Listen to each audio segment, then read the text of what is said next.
Good morning, evening, afternoon, night, whatever time of day it is for you. Um, I chopped my hair.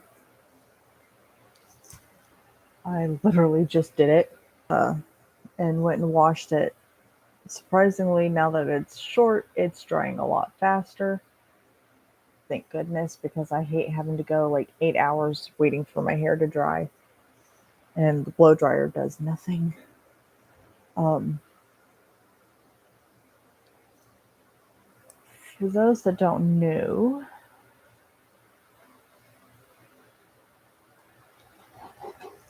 I have an update on my grandmother who has pancreatic cancer.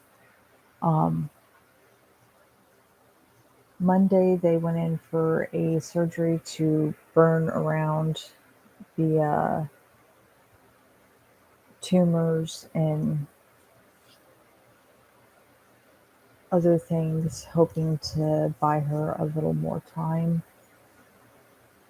We were told that she may only have a month left to live because of how much it's grown, and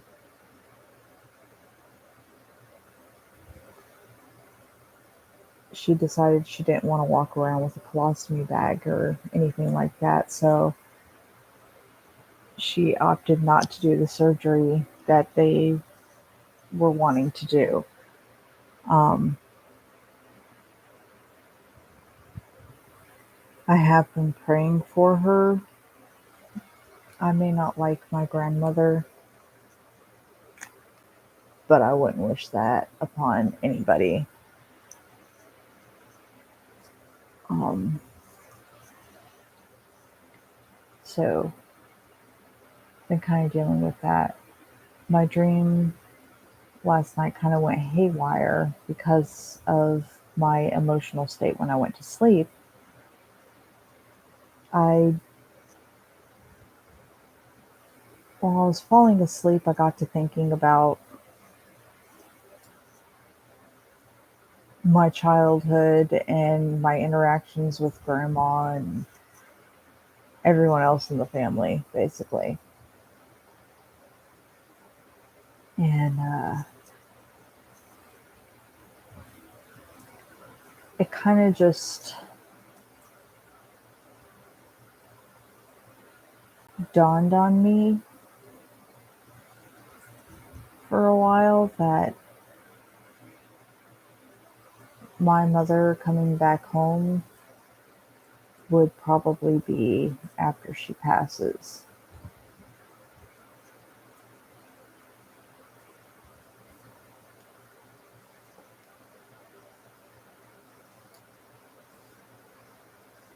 And all I could think about at that point was, is she doing okay? Is she going to be able to handle this? Because it's nothing like what she went through with her dad. With grandpa, it was just a phone call, and it was just,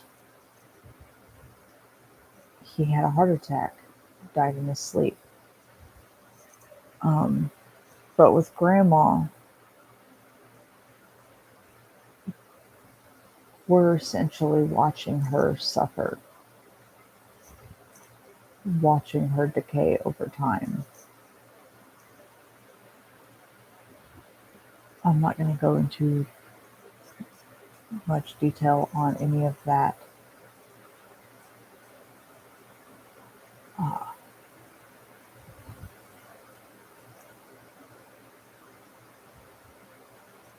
it's not the easiest thing in the world to process, and, you know, just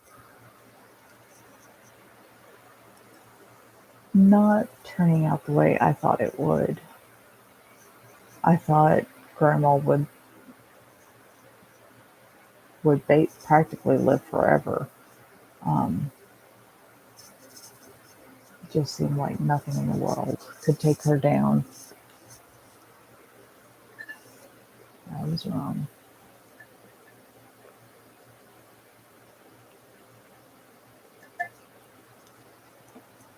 Anyway, I wanted to talk to you guys about this story I started reading. It's called The Villainous Princess Wants to Live in a Gingerbread House. I've made it to chapter 34. But again, it is pissing me off. Most of the stories these days tend to be doing that to me. Um, so I don't know why the emperor just didn't. The emperor in this story has, I believe, 4 children. Um, 4 or 5. And the one that he had named Crown Prince at the beginning of the story ends up being our villainess's father. Um, he wanted him to take over the throne. Well, this son didn't want that and ended up leaving with his wife. And because of his anger, the emperor ended up kicking out all the princes from the palace, and would, when their children hit 10 years old, he would bring them in, find out what type of spirits they had, and then keep certain ones in the palace to take over. So the the names are difficult to keep up with, but they go with His Majesty Imperial Grandfather and Her Highness Imperial Grandchild.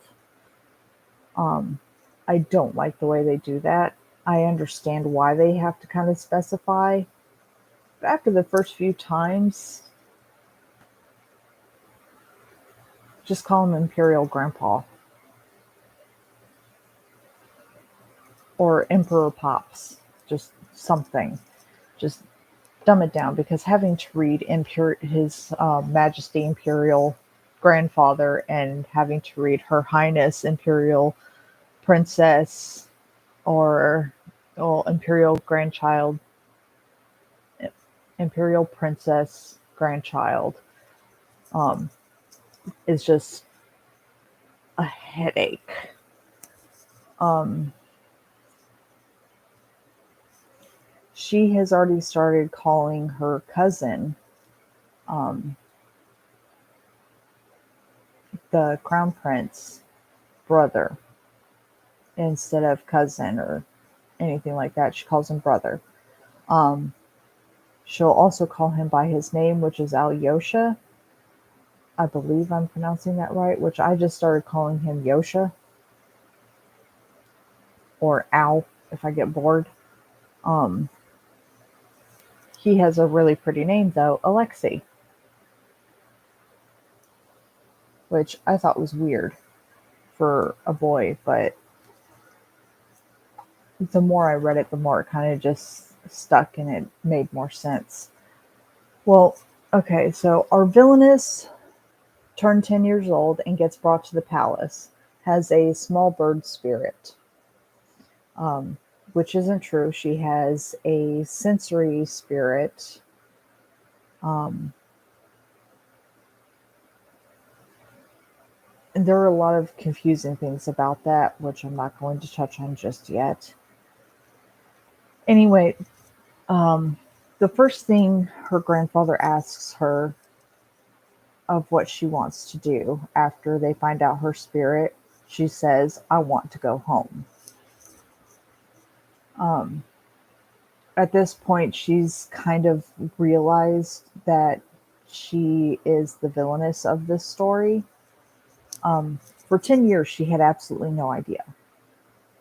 Um, her grandfather sent Imperial Knights to come and basically drag her to the Imperial Palace.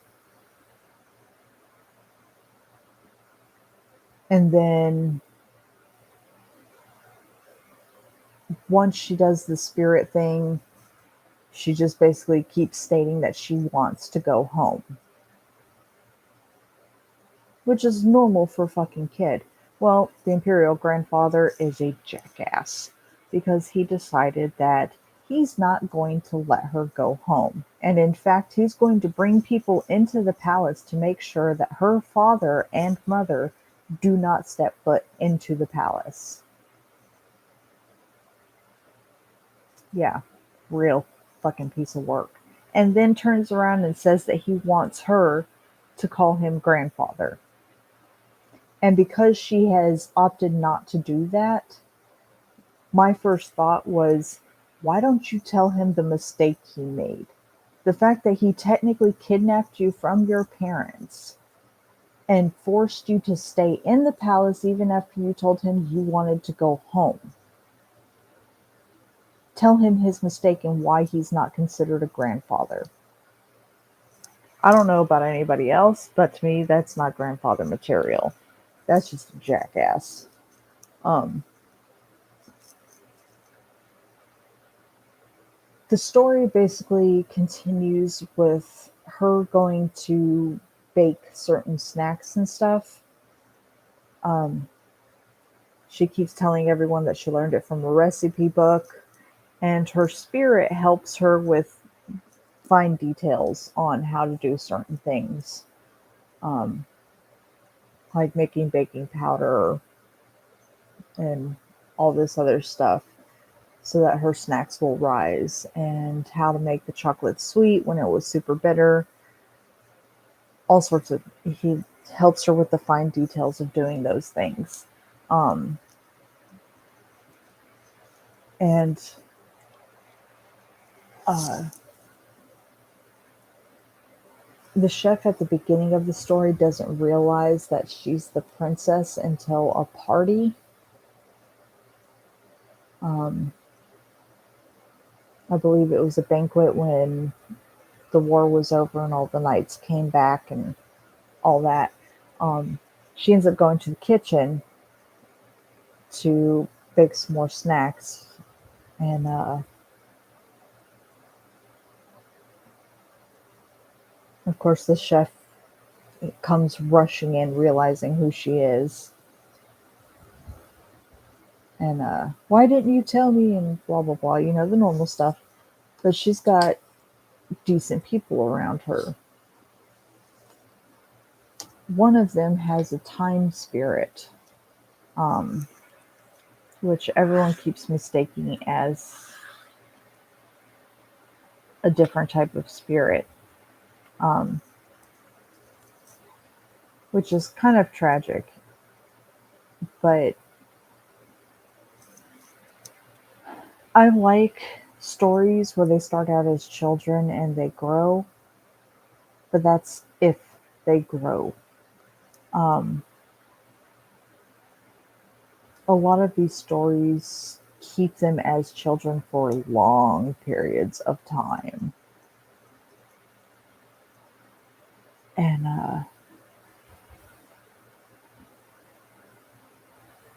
just, it's like, I want to see them grown up. They've shown them grown up, but apparently we never get to see it because the whole story takes place in their damn childhood. Now, there are rare ones where they actually go on for like maybe 40 chapters with them as a child and then start aging them up. Like 2 years later, this event happened, and then 4 years later, this event happened. And you basically get to see them grow. Um,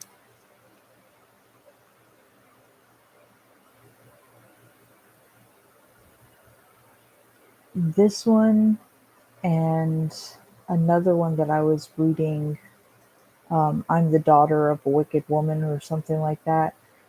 Um, they stay as children. Now, I haven't completely read I'm the Daughter of a Wicked Woman or whatever. I stopped reading it at a certain point.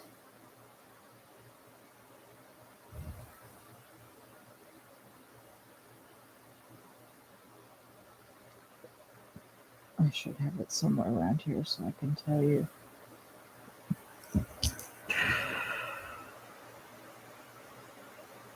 No, I have freaking hiccups.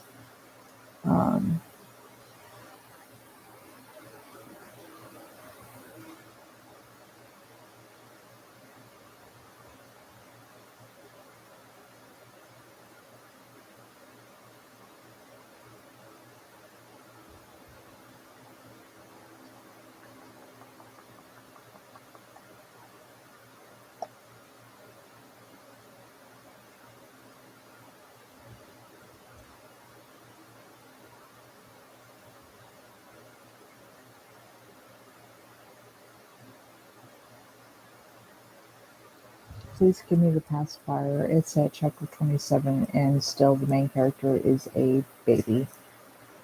Um,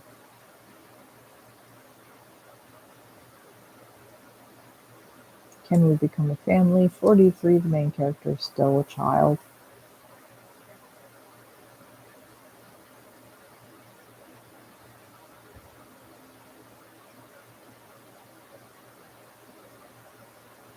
Unseemly Lady, our main character, is a child, becoming the villain's family child.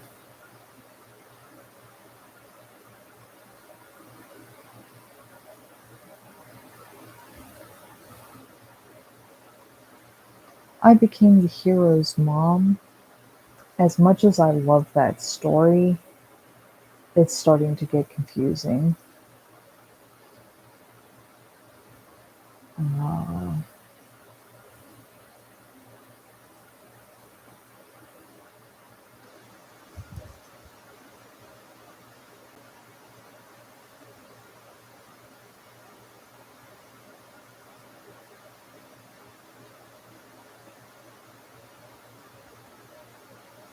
Crows Like Shiny Things ended up not being my type of story. Um, I liked it at first, and now it's just kind of crap. So I'm gonna have to get rid of that one. Um,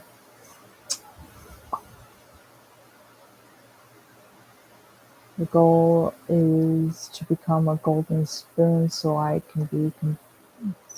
need to be completely invulnerable.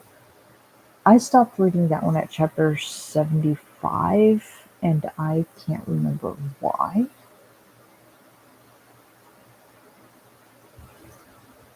Romance in the Beast World is okay, but not the best.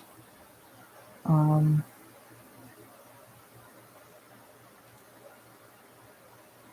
I'm gonna read that.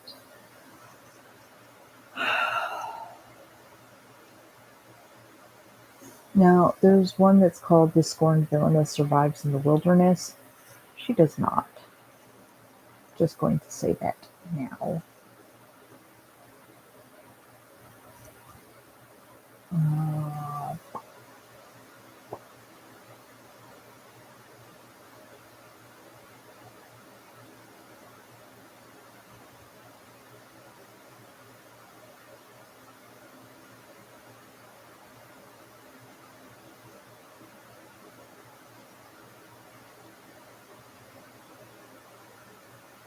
If You Touch My Brother, You're All Dead. I stopped reading that one at 41, mainly because the story just keeps repeating itself.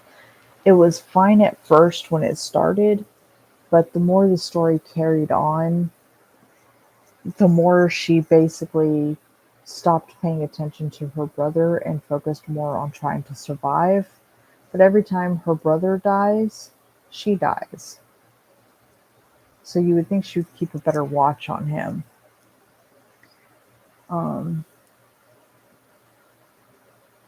Into the Light once again. I can't remember what that one's about, so I'm going to have to go back to that one. Honey, I'm Going on Strike is a messed up story. I'm just going to say that now. How to Become the Dark Hero's Daughter. Still a child, even after chapter 36.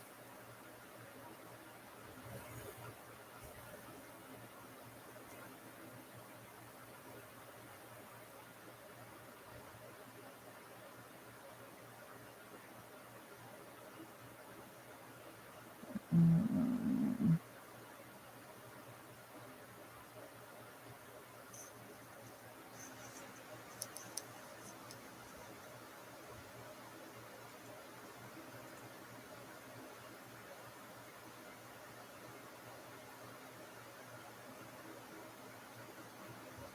another one of these. I'm going to delete that. I don't like double of anything. Princess's Jewelry Box. Um, what she calls her jewels are men,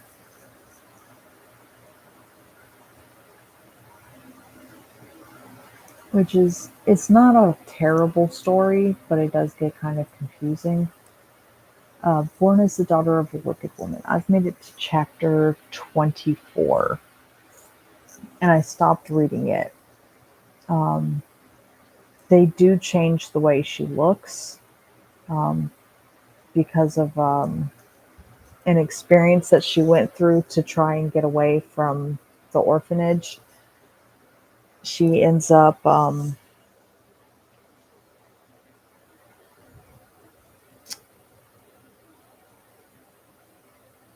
her hair ends up changing from white to the purple that it was. She looked a lot like her mother. Her dad outright fucking rejects her. I don't know who she is. Her mother must have slept with someone else to have her, blah, blah, blah. Um, him and the little slut that he was sleeping with, they're the bad guys. Okay? The villainess did nothing wrong. The wicked woman did absolutely nothing wrong but trying to protect her husband, her life, her romance. She absolutely loved him, and he wouldn't give her the time of day, and then turns around and starts sleeping with someone else. Um, and then pins her as a villainess. Like, yeah, she went a little nuts, but who wouldn't? Someone tries taking your husband or your boyfriend, you're gonna go kind of nuts. Um, if I was in her shoes, though, considering the fact that he started it, I would have been against him. I would have tried killing him. Um, I really do like the story. I just don't know where it's leading at this point. Happy ending for the time limited villainess. I believe that's the one I'm thinking of. Yes, this one is absolutely one of my favorites because it plays kind of like a video game. Uh, she basically possesses a dead body, and each step she takes or exercises she does takes away from her health bar. Um, I believe she said she could take like 200 or 400 steps before her health is dramatically low. She has to keep up with eating and all sorts of other things to keep the body going until she can fulfill a mission. Um,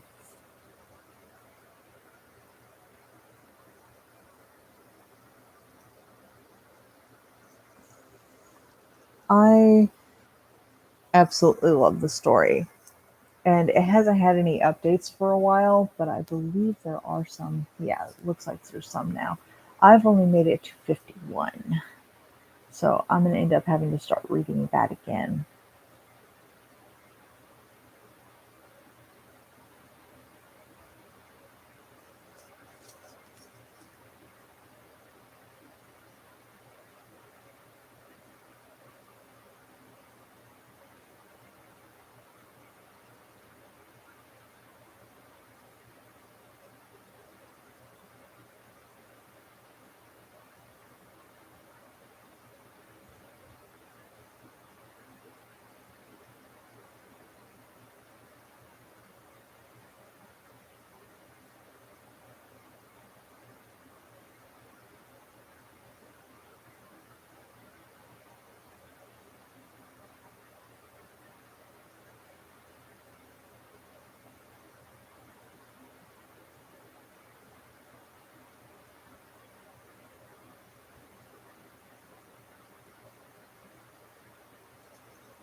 The Sacrificial Princess. Okay, it's been a while since I've read it. I've only made it to 40.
Alright, she broke.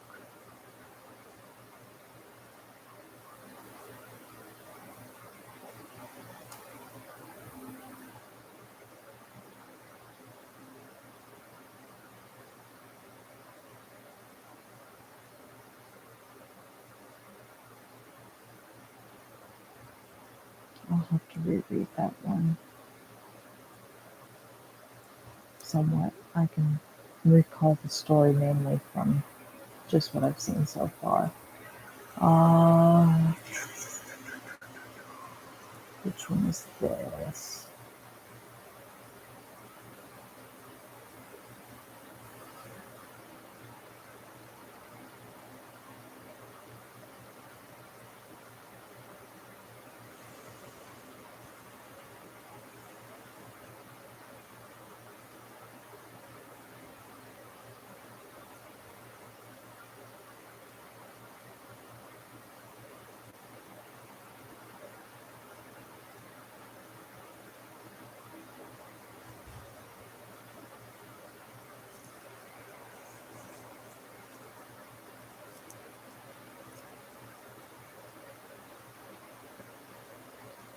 I'll definitely have to reread this one. I've only up to 24, so. It's called Limited Extra Time, The Time of the Terminally Ill. I'm into chapter 24. Actually, looks pretty decent. I have a lot of tabs open because of the stories that I want to read, and some stories that I'm rereading. Tales of Demons and Gods. I've picked that one up again, so I start reading it from the beginning each and every time they come out with a new chapter. Um, I believe at this point it has 400 something chapters. So I'm gonna have to get back into that. I am, however, going to have to get off because I need to get some ice for my drink and I gotta eat.